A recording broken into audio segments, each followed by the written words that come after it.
Hello students, welcome back to my channel exam दर्पण।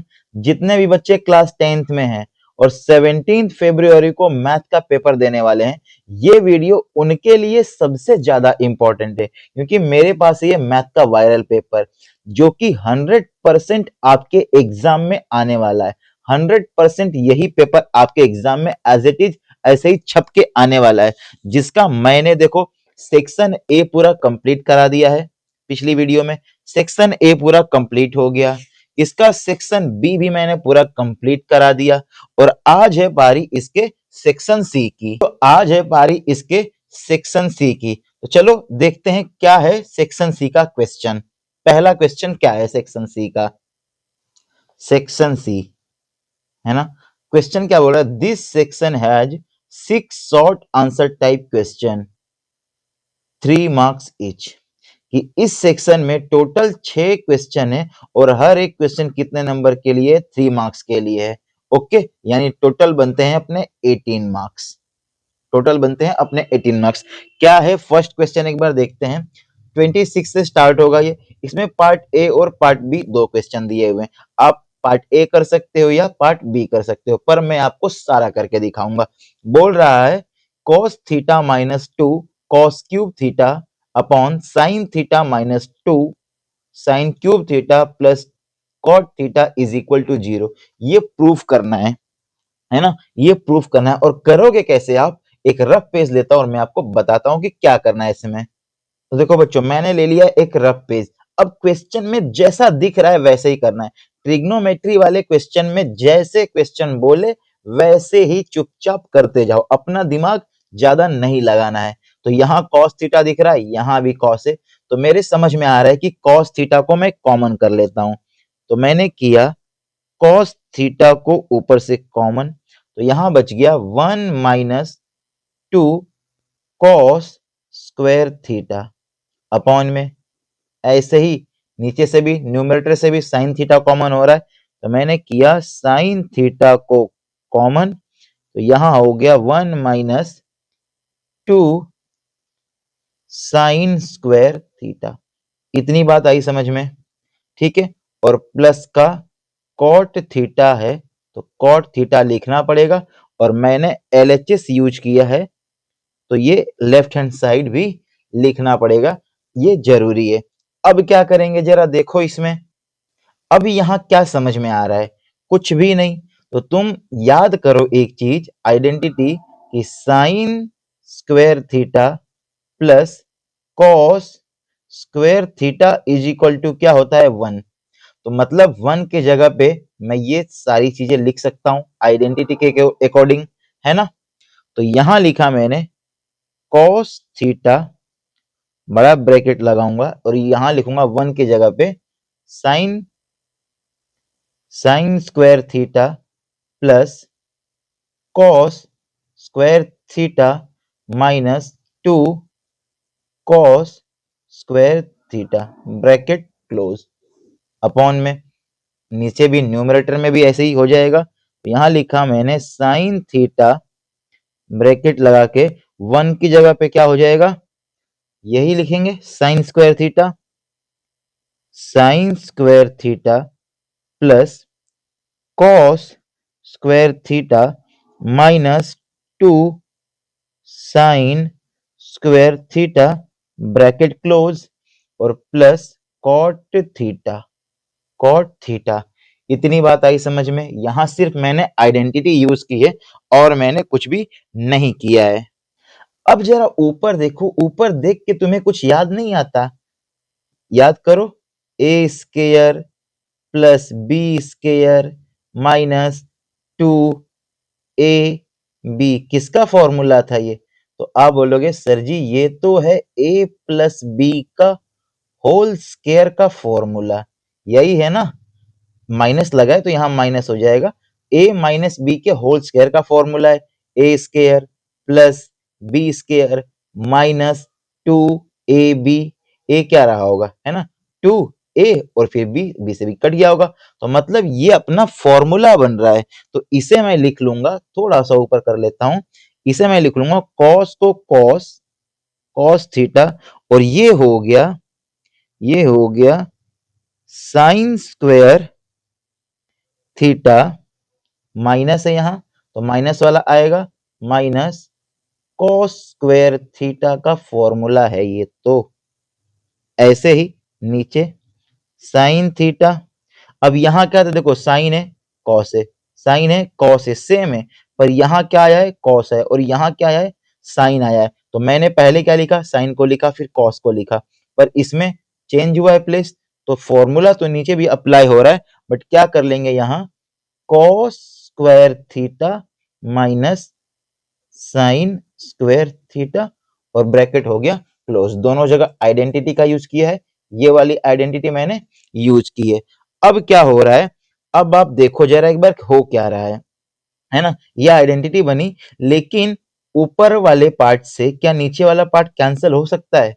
तो आप बोलोगे सर जी नहीं कैंसिल हो सकता, साइन है साइन है, कॉस है कॉस है, पर दिक्कत क्या आ रही है, ऊपर साइन प्लस का है, नीचे साइन माइनस का है, ऊपर कॉस माइनस का है, और ये साइन क्या है, प्लस का है। तो मतलब साइन हमें क्या करनी पड़ेगी, बदलनी पड़ेगी। तो यहां से माइनस का कॉमन कर लेता हूं मैं, माइनस, तो ये हो गया कॉस थीटा अपॉन में साइन थीटा, माइनस कॉमन कर लिया, माइनस कॉमन कर लिया, तो ये हो गया sine square theta minus cos square theta, denominator से कॉमन कर रहा हूं मैं, तो ये माइनस का हो जाएगा और ये प्लस का हो जाएगा। तो प्लस वाले पार्ट को पहले लिख लेता हूं मैं, sine square theta minus cos square theta, minus common किया तो यहां मैं माइनस लिख लूंगा।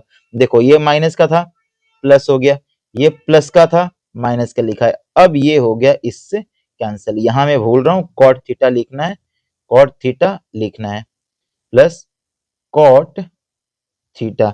अब क्या हो गया, ये कैंसिल हो गया, कॉस अपॉन साइन क्या होता है, कॉट होता है, माइनस का है तो माइनस क्या आ जाएगा, कॉट थीटा, प्लस में ये क्या है, कॉट थीटा, यहां लिखो कॉट थीटा, और ये कैंसल आउट होके आंसर क्या होता है, जीरो। क्या हो गया, आर एच एस। ये लिखना बहुत कंपलसरी है, क्यों, क्योंकि इसी स्टेप के हाफ मार्क्स होते हैं। अगर तुमने ये नहीं लिखा, यहां तक भी सॉल्व कर दिया जीरो लिख के, आरएचएस नहीं लिखा, तो हाफ मार्क्स गए। तो ये हो गया इसका पूरा का पूरा कंप्लीट सॉल्यूशन, किसका, क्वेश्चन नंबर 26 के पार्ट ए का। आ गया बात समझ में आपको? एक बार फिर से देख लो क्या किया है मैंने यहाँ। सबसे पहले तो कॉस कॉमन किया है, कॉस कॉमन करने के बाद वन की जगह पे आइडेंटिटी यूज की है, ये हो गया। फिर ये बन रहा है ए माइनस बी के होल स्क्वायर का फॉर्मूला बना, यहाँ आ गया। माइनस कॉमन लिया है ताकि ऊपर नीचे न्यूमरेटर और डिनोमिनेटर दोनों सेम हो जाए। कैंसल आउट होने के बाद क्या हुआ है, कॉस अपॉन साइन, कॉट होता है, माइनस था माइनस आ गया, कॉट से कॉट कैंसिल होके आरएचएस हो गया अपना प्रूफ। ऐसे ही करते हैं इसका पार्ट बी। पार्ट बी देखो क्या बोल रहा है, तो गिवन दैट दिया हुआ है साइन थीटा, यहां से sine theta plus cos theta is equal to x, then proof करना है कि sine power 4 theta plus cos power 4 theta is equal to इतना होगा। ये हमें प्रूफ करना है, और करेंगे कैसे, एक रफ पेज लेके बताता हूं आपको मैं। तो देखना बेटा, जो चीज दी हुई है उसे लिख लेता हूं। मुझे दिया हुआ है, क्या दिया हुआ है, यहां लिखूंगा गिवन, गिवन, ये चीज मुझे प्रोवाइड है पहले से। क्या प्रोवाइड है, sine theta plus cos theta is equal to x दिया हुआ है, देन ये प्रूफ करना है। तो सबसे पहले मैं वैल्यू निकाल लेता हूं इसकी। अब ये वैल्यू निकलेगी कैसे, देखो ये दिया हुआ है, इसी की हेल्प से निकल जाएगी। तो यहां मैं करता हूं स्केयरिंग बोथ साइड, क्या, squaring, squaring both side, both side. अब बहुत सारे बच्चों का सवाल होगा, सर स्केयर क्यों किया, आप क्यूब भी कर सकते थे, आप पावर 4 भी कर सकते थे, पर स्केयर क्यों? तो बेटा यहाँ एक्स का स्केयर किया हुआ है ना, इस पार्ट में, इसीलिए मैंने स्केयर किया बस। अगर नहीं होता स्केयर तो मैं कुछ करता ही नहीं इसको। तो यहां दोनों का अगर मैं स्केयर करूंगा तो ये हो गया sign theta plus cos theta का होल स्क्वायर। यहां बच्चे गलती करते हैं, ध्यान से, साइन स्क्वायर कर देंगे sign square theta plus cos square theta is ऐसे करके और फिर लिख देंगे एक्स का स्क्वायर, और यही हो जाता है गलत। नहीं, ये पूरा पार्ट होगा, ध्यान रखना क्या है, ये पूरा का पूरा पार्ट ही होगा।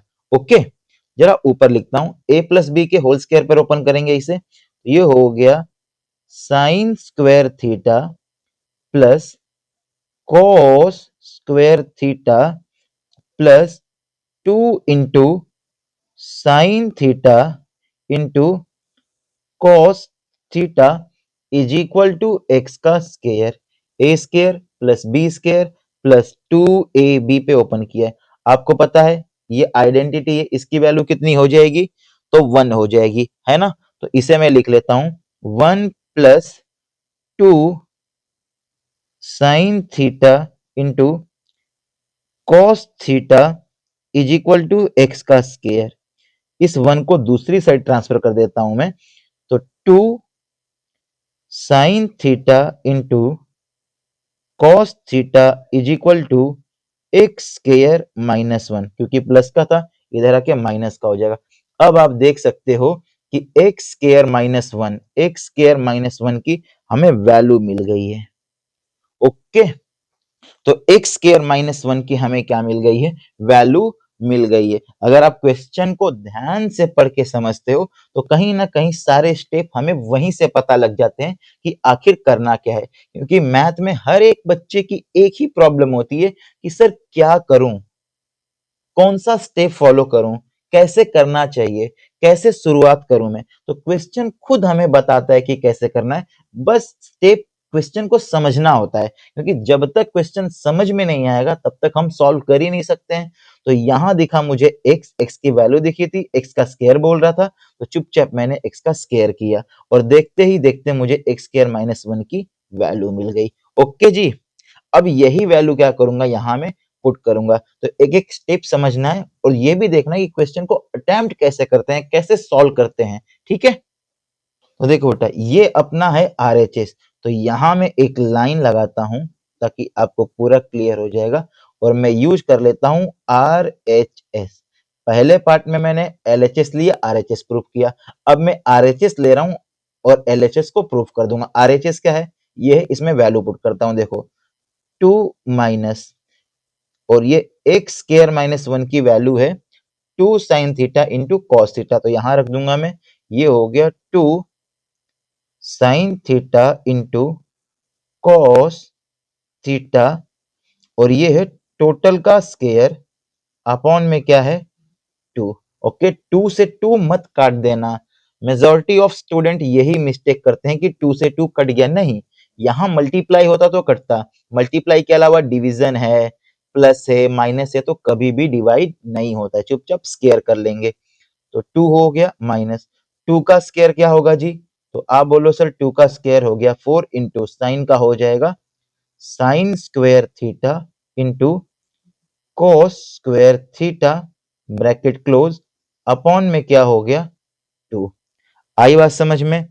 अब यहां से मैं 2 क्या कर लूंगा, दोनों जगह से कॉमन कर लूंगा, तो 2 कॉमन किया तो ये हो गया 1 minus 2 sine square theta into cos square theta, upon में ये हो गया 2। 2 से बेटा 2 हो जाएगा कैंसल, 2 से क्या हो गया, 2 हो गया कैंसल। ओके, तो बचा क्या, 1 minus 2 sine square theta into cos square theta. अब तुम बोलोगे सर ये तो आया ही नहीं, प्रूफ तो हुआ ही नहीं। तो मैंने जब एक बार तुमको पढ़ाया होगा, अगर तुम मेरी वीडियो हमेशा ध्यान से देखते होगे, तो मैंने तुम्हें एक चीज बोला था कि जो कॉन्सेप्ट पार्ट ए में अप्लाई होता है ना बाबू, वही कॉन्सेप्ट पार्ट बी में भी अप्लाई होता है, ऐसा ही सीबीएसई क्वेश्चन सेट करता है। तो यहां भी देखो मैंने क्या बोला था कि 1 की जगह पे मैं लिख सकता हूं आइडेंटिटी के अकॉर्डिंग, तो यहां भी लिखूंगा मैं sine square theta plus cos square theta minus 1 की जगह पे ये लिखा है मैंने इतने पार्ट आइडेंटिटी के according, minus 2 sine square theta into cos square theta. Okay, जरा देखो, A square plus B square minus 2ab, A की वैल्यू क्या है साइन, बी की वैल्यू क्या है कॉस, और पहले से स्क्वायर लगाए तो ये आइडेंटिटी के अकॉर्डिंग हो जाएगा, क्या हो जाएगा, sine power 4 theta plus cos power 4 theta. आई बात समझ में? ये हो गया अपना LHS, हो गया प्रूव्ड। LHS क्या हो गया अपना, प्रूव्ड हो गया कंप्लीटली। आ गया सारा क्वेश्चन समझ में? इसका मैंने पार्ट ए भी बता दिया आपको और पार्ट बी भी हमने कर लिया। अब हम करने वाले हैं इसका क्वेश्चन नंबर 27। चलो देखते हैं क्या है क्वेश्चन नंबर 27। 27 बोल रहा है इन द एडजॉइनिंग फिगर, ये फिगर दिया हुआ है TP and TQ are tangent. TP ये लाइन PT और TQ क्या है, टेंजेंट है from a circle with centre O, जिसका सेंटर क्या है O दिया हुआ है। OPQ ये एंगल दिया हुआ है 15 का और PTQ थीटा दिया हुआ है। PTQ मतलब एंगल T थीटा दिया हुआ है। तब बोल रहा है कि साइन 2 थीटा की वैल्यू क्या होगी। तो साइन 2 थीटा की वैल्यू निकालने के लिए पहले तो मुझे थीटा निकालना पड़ेगा, और अब थीटा निकालेंगे कैसे, तो जरा समझो एक बार। ये रेडियस है, ओपी क्या है, रेडियस है, और पीटी क्या है, टेंजेंट है। तो आप बोलोगे सर कि रेडियस जब टेंजेंट के ऊपर आती है तो यहाँ कंप्लीट एंगल कितने का होता है, 90 का होता है ना, जिसमें से ये एंगल दिया हुआ है 15, तो 90 में से माइनस करके मुझे ये वाला एंगल मिल जाएगा जो कि हो गया 75। तो अगर ये 75 है यहाँ का एंगल, तो टेंजेंट टेंजेंट बराबर है, देखो ये टेंजेंट और ये टेंजेंट क्या होगा, बराबर होगा। तो जब ये दोनों साइड बराबर है तो इसके अपोजिट एंगल भी क्या होंगे, इक्वल होंगे। तो ये भी हो गया 75, ये भी हो गया क्या, 75। ओके, समझना। तो ये हो गया 75। अब हमने पढ़ा है अगर ट्रायंगल, आप देखो ट्रायंगल टी पी क्यू में, टीपीक्यू में, टीपीक्यू में टोटल एंगल क्या होना चाहिए, एंगल सम प्रॉपर्टी से एंगल पी, एंगल क्यू और एंगल टी तीनों का सम कितना होना चाहिए, 180। तो यहां मैं कर लेता हूं 75 plus 75 plus angle theta is equal to होगा एंगल टी। ओके, ये हो गया एंगल, सॉरी थीटा, ये होना चाहिए टोटल 180 एंगल सम प्रॉपर्टी के अकॉर्डिंग। तो ये हो गया थीटा इज इक्वल टू, दोनों को प्लस करूंगा और 180 में से मैं माइनस कर लूंगा, ये हो गया 150 और थीटा की वैल्यू आ गई 30 डिग्री। ठीक है, दिखने में ये सिंपल लग रहा है, दिखने में ये सिंपल लग रहा है, पर अगर तुम सॉल्व करते तो पता लगता कि हाँ थोड़ा सा टिपिकल है। ठीक है, ये मैथमेटिकल में पूरा लिखना पड़ेगा आपको, मैंने ऐसे समझा दिया है आपको क्योंकि ऐसे क्वेश्चन में पता नहीं कितनी बार करा चुका हूं कि जब टेंजेंट के ऊपर रेडियस आती है तो एंगल 90 का बनता है, और ये अगर 15 का है तो 90 में से 5 करके पता लग गया। और टेंजेंट दोनों क्या होंगे, जिसे टेंजेंट है पीटी इक्वल होगा किसके, टी क्यू के। अगर side opposite sides are equal then angles are also equal, ये रूल लग गया और थीटा पता लग गया। अब क्या बोल रहा है, साइन 2 थीटा की वैल्यू बताओ। तो यहां मैंने बोला जी साइन 2 मल्टीप्लाई थीटा, थीटा की वैल्यू 30, तो बोलो सर जी ये हो गया साइन 60 डिग्री, और साइन 60 की वैल्यू होती कितनी है, तो रूट 3/2, और ये हो गया इसका कंप्लीट सॉल्यूशन। आया समझ में, है ना? बहुत ही अच्छा और शानदार सा क्वेश्चन था। नेक्स्ट करते हैं हम 28, देखते हैं क्या है 28। क्वेश्चन नंबर 28 में भी पार्ट ए है और पार्ट बी है, आप दोनों में से कोई एक कर सकते हो। सबसे पहले देखते हैं part A, proof that root 5 is an irrational number. ये क्वेश्चन तो मैं इतनी बार करा चुका हूं ना, इतनी बार कि क्या बताऊं, हमेशा ये आता ही आता है, और गारंटीड है इस बार भी तुम्हारे पेपर में ये क्वेश्चन छपा हुआ है ऐसे ही, पूरे के पूरे 3 नंबर का। और देखो पेपर तो पूरा आने वाला है, और अब तुम्हारे हाथ में है कि तुम्हें पूरे नंबर्स लेने हैं या नहीं है। ये सिर्फ तुम्हारे ऊपर डिपेंड करता है। तो ये तुम खुद से ही सॉल्व करोगे, खुद से ही करना है। इतनी बार कर चुके हो यार, रटा रटा ये क्वेश्चन होना चाहिए। एक बार ओवरव्यू दे देता हूं कि करोगे कैसे। देखो, सबसे पहले इसको इरेशनल प्रूफ करने के लिए तो सपोज कर लेना कि it is a rational number, कि रूट 5 क्या है, आप बोल लेना कि रूट 5 क्या हो गया, एक रैशनल नंबर। रैशनल नंबर है, अगर ये रैशनल नंबर है देन वी कैन राइट, तब मैं लिख सकता हूं, कैसे लिख सकता हूं, रूट 5 को p अपॉन q में लिख सकता हूं। और बोलना कि फिर p और q क्या है, तो को प्राइम नंबर है। p और q क्या है, तो को प्राइम नंबर है। को प्राइम नंबर क्या होते हैं, कि जिसका 1 के अलावा और कोई फैक्टर नहीं होता है। मतलब कि इन दोनों को 1 डिवाइड कर सकता है, दोनों को 1 डिवाइड करेगा, और ऐसा दुनिया में कोई नंबर नहीं है जो इसको डिवाइड करे। ठीक है, तो इसके बाद क्या किया, क्रॉस मल्टीप्लाई कर लिया। क्रॉस मल्टीप्लाई किया तो q हुआ, रूट 5 हुआ, और ये हो गया p। दोनों साइड स्केयर कर लोगे तो ये हुआ q का स्केयर, और यहाँ हो गया 5, और ये हो गया p का स्केयर। फिर q square is equal to होता है p का स्केयर अपॉन में 5, इतना आ गया। फिर तुम बोलोगे कि p स्केयर को 5 डिवाइड करता है, इसका मतलब है p को भी 5 डिवाइड करेगा, p को भी 5 डिवाइड करेगा। ये तो एक पार्ट हो गया। अगर p को 5 डिवाइड करता है तो कुछ ना कुछ नंबर आएगा, वो हो गया c। तो c का आइडेंटिटी बोलना कि c क्या है, कोई एक इंटीजर है। c क्या है, इंटीजर है। जैसे 5 का टेबल तो पढ़ना पड़ेगा ना, तभी तो p आएगा। तो जब p को डिवाइड करता हूँ 5 से तो c आता है, अपॉन में 1 रख के क्रॉस मल्टीप्लाई करना, और p is equal to 5c आ गया। ठीक है, स्केयरिंग बोथ साइड कर लेना यहीं, अगर नहीं करना है तो कोई बात नहीं, पर कर लेना जरूर। ठीक है, तो ये हो गया p का स्केयर, और ये हो गया 25, और c का स्केयर। p स्केयर की वैल्यू देखो यहां से पुट करके रख देना, तो ये हो गया q square into 5 is equal to 25 into c का स्केयर। 5 से कटेगा, 5 1 जा 5 5 जा, तो यहां लिख लेना तुम q square is equal to 5 into C का स्केयर।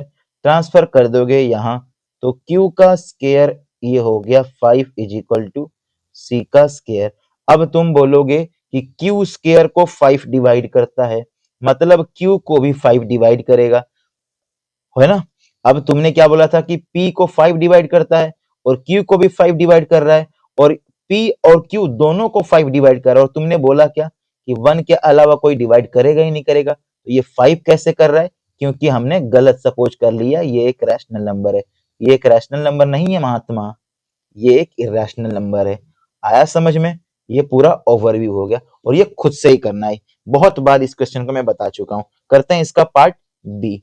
पार्ट बी देखो, पार्ट बी में क्या बोल रहा है, let p q and r be 3 distinct prime number, की ये दो तीनों के तीनों क्या है, प्राइम नंबर है। ठीक है जी, मान लिया कि ये तीनों के तीनों क्या है, प्राइम नंबर है। आगे क्या बोल रहा है, check whether p into Q into R plus Q is composite number, कि क्या होगा, ये कंपोजिट नंबर होगा या नहीं होगा। सबसे पहले तो तीनों के तीनों प्राइम नंबर है, और इसको इस फॉर्मेट में चेक करना है कि ये कंपोजिट नंबर है या नहीं है, एक क्वेश्चन। उसके बाद बोल रहा है, थोड़ा इसका सही करता हूं, इसके बाद बोल रहा है पार्ट 1 पार्ट 2 बोल रहा है कि अगर इस फॉर्मेट में रखता हूं तो ऐसे सेट करो कि ये कंपोजिट नंबर बनना चाहिए, और अगर इसको इसी फॉर्मेट में दूसरा एग्जांपल लेके ऐसे सेट करो कि ये क्या हो जाए, प्राइम नंबर बन जाए। अब बच्चे का दिमाग घूम जाएगा, करना क्या है। चलो यार बताता हूं कि देखो क्या करना है। बहुत इंटरेस्टिंग क्वेश्चन है, और पूरे के पूरे 3 मार्क्स के लिए भी है। आओ एक रफ पेज लेके बताता हूं। तो यहाँ क्या बोला है, जिस फॉर्मेट में बोला है वैसे ही लिख लेता हूं मैं। तो यहाँ मैंने लिख लिया p into Q into R plus Q. p q दोनों जगह सेम है, q को मैं कर लेता हूं कॉमन, तो q को कर लिया मैंने कॉमन, तो यहाँ क्या बचा, p r plus 1।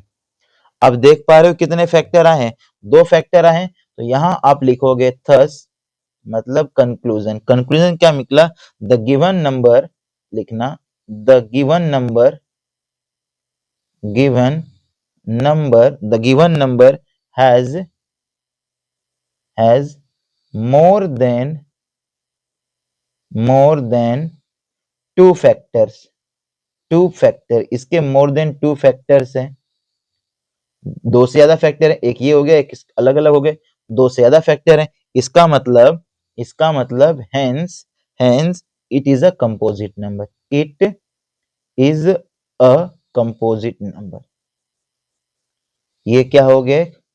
Composite number है, ये कंपोजिट नंबर है। अब पार्ट 1 में बोल रहा है कि इसके लिए एक एग्जांपल लिखो, इस फॉर्मेट के लिए एक एग्जांपल लिखो। तो यहाँ पार्ट 1 के लिए मैं क्या करता हूँ, p की वैल्यू रख लेता हूं मैं, p की वैल्यू 3, फिर q की वैल्यू रख लेता हूं मैं 5, और r की वैल्यू रख लेता हूं 7। ध्यान रखना, कंपोजिट प्रूफ करने के लिए तीनों के तीनों मैंने प्राइम नंबर लिए हैं, ये ध्यान रखना, वरना फिर याद नहीं आई करना क्या है। जिस फॉर्मेट में बोला उसी फॉर्मेट में वैल्यू रखता हूं। इन्होंने बोला है p into Q into R plus 1, इसी फॉर्मेट में रखो। तो वैल्यू रखा p की 3 मल्टीप्लाई क्यू की 5 मल्टीप्लाई आर की 7 प्लस 1, सबको प्लस करूंगा, सबको सॉल्व करूंगा, तो ये आता है 106, जो कि एक कंपोजिट नंबर है। क्या है? It is a composite number, composite number. यानी जब कंपोजिट नंबर का एग्जांपल पूछे तो सारे के सारे मैंने क्या लिख दिए हैं? प्राइम। अब अगर प्राइम का पूछे तब क्या करोगे? देखो, प्राइम का सबसे पहले तो इसे लिख लेता हूं मैं पार्ट 2 के लिए, जैसा इसने बोला है वैसा ही। ठीक है, पी की वैल्यू देखो सॉरी बच्चों, बोल बोल के गला ना बस। पी की वैल्यू लो, पी की वैल्यू 2, एक इवन नंबर ले लिया। उसके बाद क्यू की वैल्यू आप लो 3, प्राइम नंबर। आर की वैल्यू भी लो, एक प्राइम नंबर। ठीक है, पहला इवन लिया और बाकी सारे क्या ले लिए? प्राइम। फॉर्मेट क्या है जरा? P into Q into R. P format है P into Q into R plus 1, इसी में वैल्यू रखूंगा। P की वैल्यू 2, 3 मल्टीप्लाई आर 5 प्लस 1, सबको सॉल्व करूंगा तो ये हो गया 5 टू जा 10, और ये 10 और ये 30, और ये हो गया 31। और 31 क्या है? तो आप बोलोगे सर जी ये तो क्या है? Prime number. प्राइम नंबर मतलब एक बार हमने चेक भी कर लिया, और पार्ट 1 के लिए एग्जांपल भी लिख दिया कंपोजिट नंबर के लिए, और पार्ट 2 के लिए हमने प्राइम नंबर का भी लिख दिया। तो ये हो गया इसका कंप्लीट सॉल्यूशन। आया समझ में? है ना? कंपोजिट नंबर के लिए ये हो गया, कंपोजिट नंबर के लिए एग्जांपल, और ये होगा प्राइम नंबर के लिए, और ये चेक कर लिया हमने। तो ये पार्ट हो गया अपना 28 का पार्ट भी हो गया पूरा खत्म। अब देखते हैं 29 क्या है, जरा समझते हैं 29 को। बोल रहे हैं find the zeros, zeros find करना है जी। पॉलिनोमियल, इस पॉलिनोमियल, ये जो पॉलिनोमियल है ना, इसके लिए जीरोज फाइंड करना है। और उसके बाद बोल रहा है फाइंड अ पॉलिनोमियल, उसके बाद एक पॉलिनोमियल लिखो। सबसे पहले तो जीरोज फाइंड करो, और जीरोज के बाद उसके बाद पॉलिनोमियल फाइंड करो, जिसके जीरोज क्या होने चाहिए? टू लेस होने चाहिए। किससे? इसके, यानी इसके जो जीरोज आएंगे ना, इससे टू लेस होने चाहिए मैं जो पॉलिनोमियल लिखने वाला हूं, मतलब हम जो बताएंगे। तो करना कैसे है एक बार समझो। सबसे पहले तो इसके जीरोज फाइंड करेंगे। ओके, सबसे पहले तो इसके जीरोज फाइंड करेंगे। देखो कैसे करते हैं। देखो, जीरोज डायरेक्ट मेथड से फाइंड करना, डायरेक्ट स्प्लिट मेथड मत यूज करने लगना, इतना टाइम नहीं है। सिर्फ जीरोज फाइंड करने के लिए बोला है, क्वेश्चन बहुत बड़ा है और मैंने सिखाया हुआ है कि डायरेक्ट कैसे कर सकते हो। तो एक बार और देख लो कैसे करना है। 8x square minus 2x minus 3।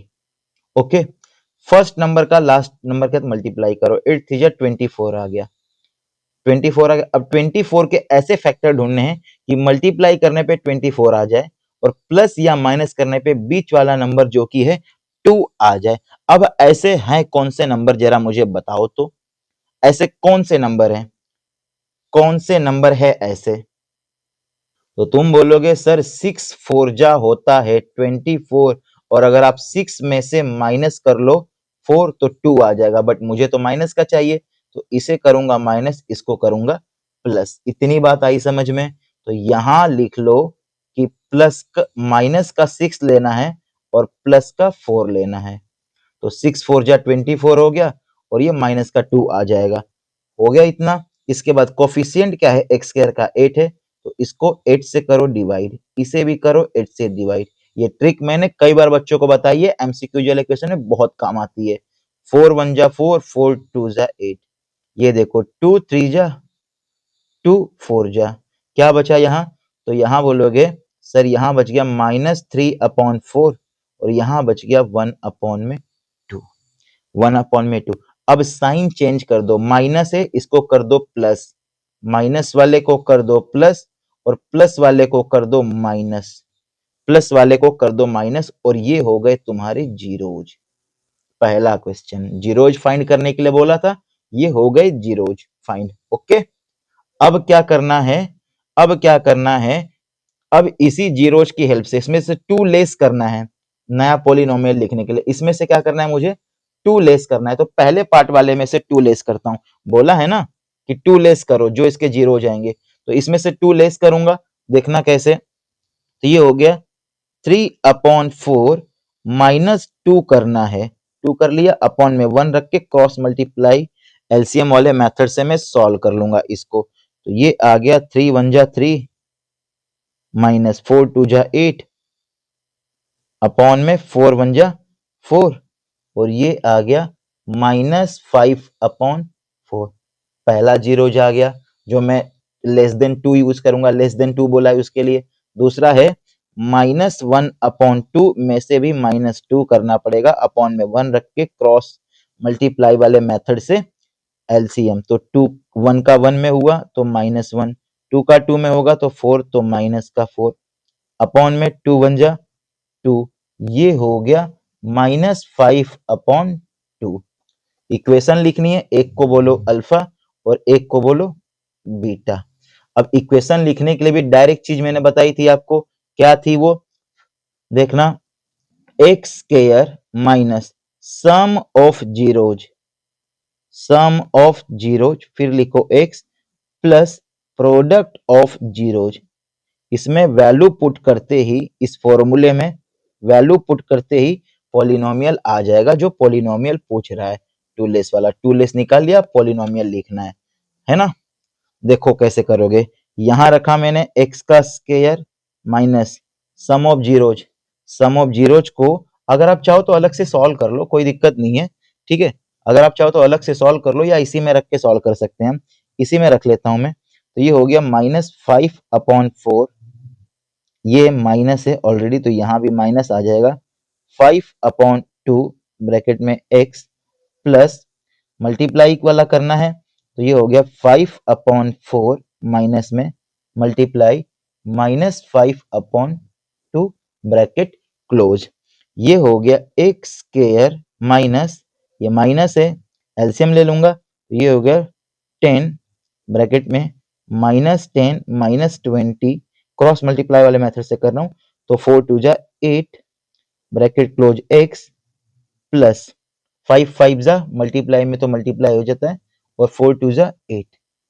Okay, जब इसे मैं कंप्लीट सॉल्व करूंगा पूरा, तो ये हो गया एक्स स्क्वायर माइनस माइनस, यहाँ ये माइनस माइनस आएगा, ये भी माइनस है, प्लस करके लिख लेता हूं, ये हो गया 30/8 x plus 25/8 is equal to 0। LCM लेके पूरे पार्ट को जब मैं सॉल्व करूंगा तो फाइनल इक्वेशन मेरी बनती है 8x square plus 30x plus 25, polynomial बन जाएगी मेरी पूरी, ठीक है, पूरा फाइनल हो जाएगा। यहाँ 1 रखूंगा मैं, 1 रख के एलसीएम लेके सॉल्व कर लूंगा। एलसीएम क्या है, चलो करके दिखा देता हूँ। एलसीएम क्या, 8 हो गया, यहाँ 8 का मल्टीप्लाई करूंगा, यहाँ भी 8 का मल्टीप्लाई होगा, ये तो पहले से बैलेंस है, तो ये हो गया 8, और ये हो गया 8x square plus 30x plus 25 is equal to 0, 0 के अपॉन में 1 रखा, क्रॉस मल्टीप्लाई किया, तो 8 का 0 हो गया, 1 का मल्टीप्लाई करूंगा तो ये देखो यही मैंने लिखा है। आ गया पूरा समझ में? आ जाओ इसके बाद वाला क्वेश्चन करते हैं। अब कौन सा है? 29 हो गया, अब करेंगे हम 30। आ गया है ना पूरा अच्छे से समझ में क्वेश्चन? सबसे पहले तो उसके जीरोज फाइंड किए, उसमें से 2 लेस किया, लेस करने के बाद नया पॉलिनोमियल लिखा। जैसा उसने बोला था कि पहले जीरोज फाइंड करो, पहले क्या करो, जीरोज फाइंड करो, फिर इसमें से नए वाले जीरोज में से 2 लेस करो और नया पॉलिनोमियल लिखो। इतना हो गया। अब करेंगे नंबर 30 इसका। देखते हैं क्या है नंबर 30 वाला क्वेश्चन। नंबर 30 देखो क्या बोल रहा है, check whether the following system of linear equation consistent और नॉट। कंसिस्टेंट है या नहीं है, ठीक है, उसको चेक करना है। पहले चेक करो कंसिस्टेंट है या नहीं है। अगर ये कंसिस्टेंट होता है तो उसके लिए ग्राफ बनाओ। आगे बात समझ में? तो सबसे पहले चेक करेंगे। अब चेक करने के लिए क्या निकालना पड़ता है हमें? A1 B1 C1 सब कुछ फाइंड करेंगे। तो देखो मैंने इसमें पूरा सॉल्व करके बताया हुआ है कि जैसा आप एग्जाम में करना है आपको। तो सबसे पहले मैंने A1/A2 निकाल लिया जो कि आया है 1/2, B1/B2 निकाल लिया जो कि है -2/-1 और ये हो गया 2। तो यहाँ आप देख पा रहे हो कि sir A1/A2 is not equal to B1/B2 है।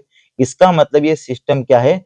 कंसिस्टेंट है। अगर कंसिस्टेंट है तो ग्राफ के अकॉर्डिंग सॉल्व करना पड़ेगा और इसके लिए कोऑर्डिनेट निकालने पड़ेंगे। और ये कोऑर्डिनेट मैंने निकाला कैसे, एक बार रफ पेज पे देखो, तुमको बताता हूं मैं ताकि समझ में आ जाए, ऐसा ही तुम कर पाओ बिल्कुल। ठीक है, देखो तो ये मैंने क्या किया है, ये जो इक्वेशन है कंसिस्टेंट तो है, ये पता लग गया अपन को। ए की वैल्यू निकल गई, बी की वैल्यू निकल गई, सी की वैल्यू, ए की वैल्यू, बी की वैल्यू, सी की वैल्यू, तो ये कंसिस्टेंट तो है। तो अब मैंने क्या किया है, ये जो इक्वेशन है x minus 2y+4 is equal to 0, 4 को इधर ट्रांसफर किया है मैंने। ठीक है, तो ये x minus 2y is equal to -4 हुआ। फिर ये 2y को भी इधर ट्रांसफर किया ताकि x की वैल्यू मिल जाए, तो ये हो गया -4 प्लस का 2y। और इसको अच्छे से थोड़ा सा लिख लिया है, 2y को पहले लिख लिया है 2y प्लस का 4। अब मैं y की वैल्यू पुट करता हूं तो मुझे x की वैल्यू मिलते जाएगी। y की वैल्यू पुट करूंगा x की, जैसे y की वैल्यू में क्या पुट कर लूं, 0 पुट कर लूं, तो ये 0 और x की वैल्यू 4 हो गई, है ना। अगर y की वैल्यू में 2 पुट कर लूं तो 2 2 जा 4 और ये 6 हो गया। ऐसे ही मैंने इस इक्वेशन को भी चेंज कर लिया है।